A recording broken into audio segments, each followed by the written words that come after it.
हम तो पूछना चाहते कहाँ है भाई, कितनी तेजी।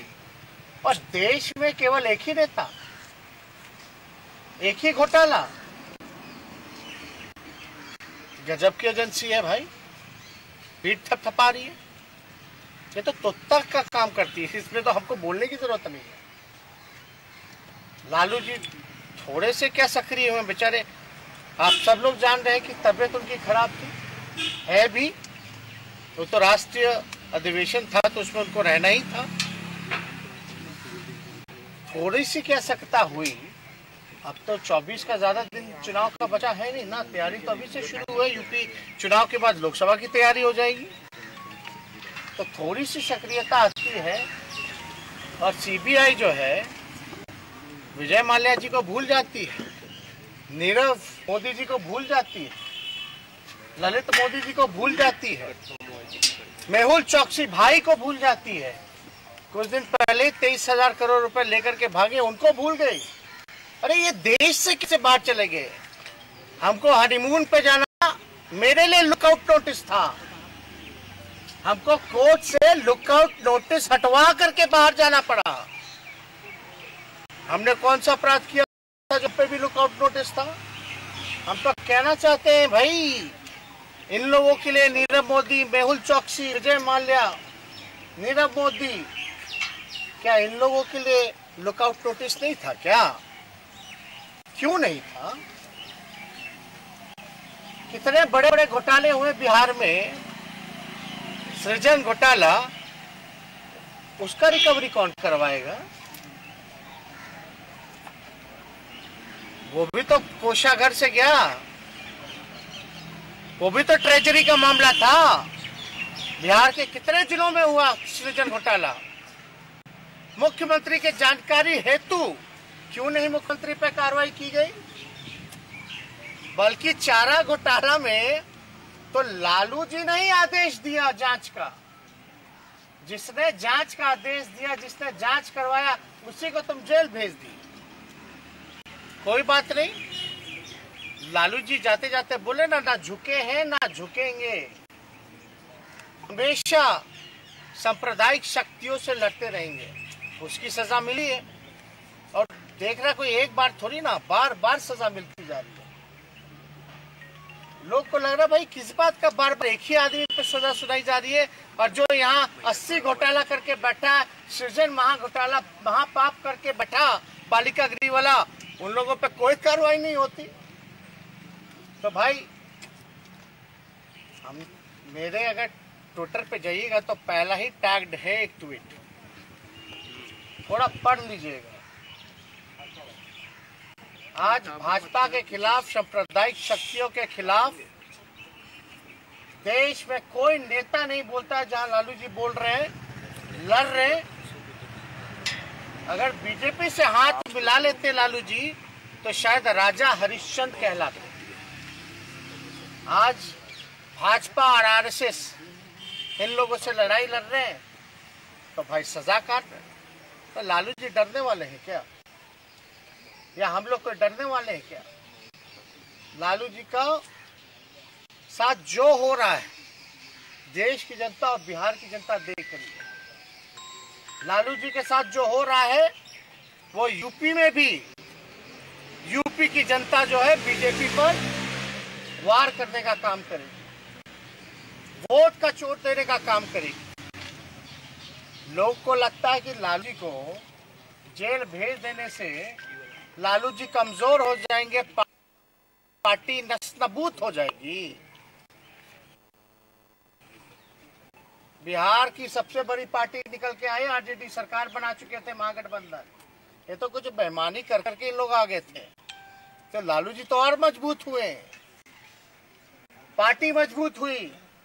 और लालू जी का एक एक सिपाही आने वाले समय में बीजेपी और आरएसएस को बिहार की धरती से और नीतीश कुमार जी जैसे बेईमान नेता को खत्म करके, मतलब पॉलिटिकली खत्म करके ही सांस लेकर के जो है वो काम करेगा। ये चुनौती है जो देश के लिए जिन लोग बर्बाद कर रहे हैं, जो देश के युवाओं को बर्बाद कर रहे हैं, देश के संपत्तियों को बेचा जा रहा है, तो सीबीआई ईडी इनकम टैक्स नहीं है।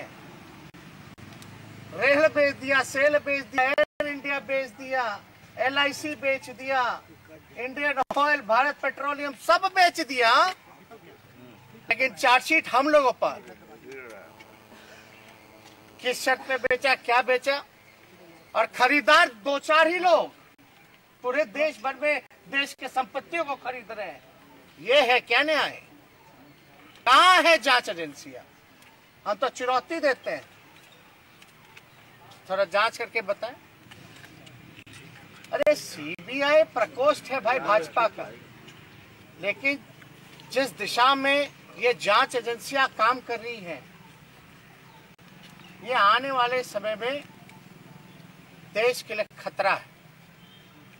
इसलिए हम कह रहे हैं कि कोई पॉलिटिकल पार्टी का प्रकोष्ठ होकर के अगर कोई काम करेगा, ये इंस्टीट्यूशन सदैव रहेगी, लेकिन सत्ता में रहने वाले लोग हमेशा बदले जाएंगे, कोई परमानेंट नहीं। अगर इसी हिसाब से उपयोग होता रहा इस तरह की जांच एजेंसियों का, तो बुरा प्रभाव, और जो लोग न्याय के लिए देश में, जनता जो न्याय के लिए जो लोग लड़ते हैं, उनको न्याय नहीं मिलेगा। ये देश के लिए बहुत बड़ा खतरा है।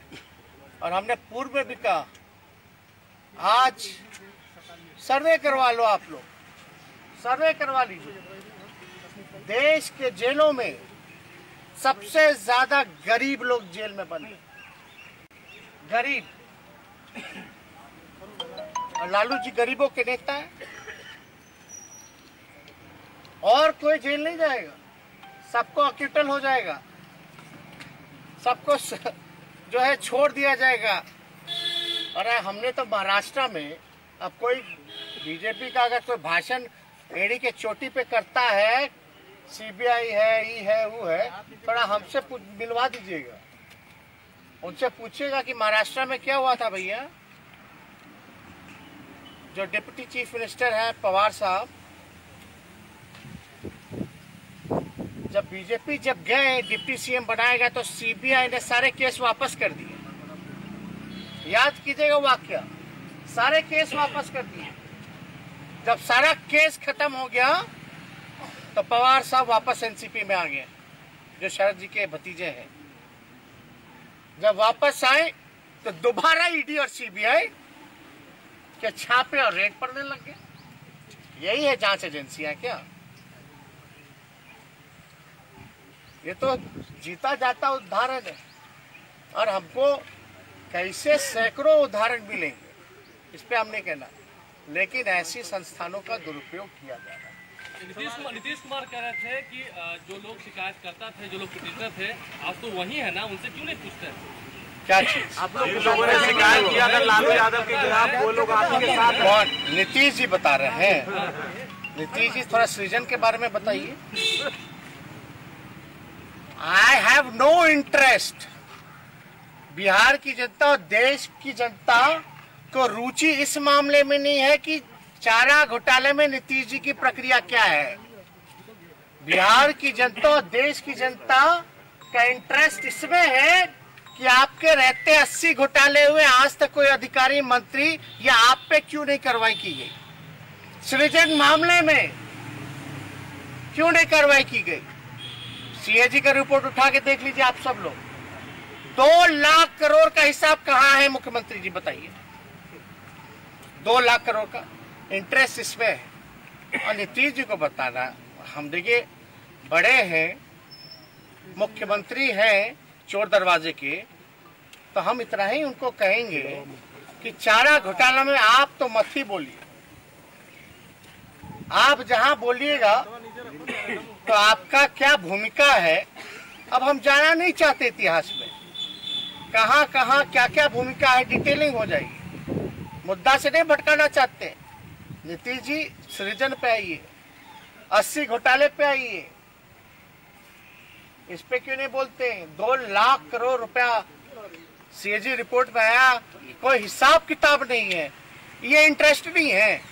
चारा घोटाला कितना 1000 करोड़ का, ये 2 लाख करोड़ रुपया कहाँ गया भाई? और चारा घोटाला में बताइए कि लालू जी ने ही आदेश दिया था कि नहीं दिया था? दिया था कि नहीं दिया था? जांच कर। तो जो दोषी है वो जांच करवाएगा, वो भी सीबीआई से। ये सब लोग जानते हैं। उस दौर में जनता दल का दौर था, और जनता दल में उस दौर में क्या क्या चल रहा था वो सबको पता है, कितने खेमे थे। फिर बीजेपी 1 साल बाद आ गई, फिर दुरुपयोग शुरू हो गया।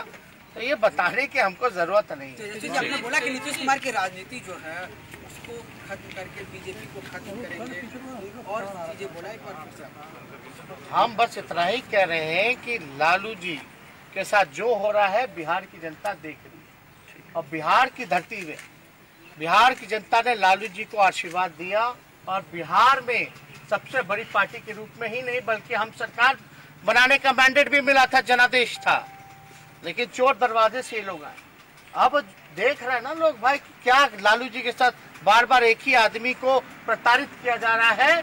तो आने वाले समय में लालू जी के चाहने वाले लोग या बिहार का हित जो चाहते हैं, देश का हित जो चाहते हैं, वो सब जो है भाजपा, आरएसएस और नीतीश जी को, पार्टी को जो है विलुप्त करके ही, राजनीतिक रूप से खत्म करके ही सांस लेने का काम करेगी। बहुत बहुत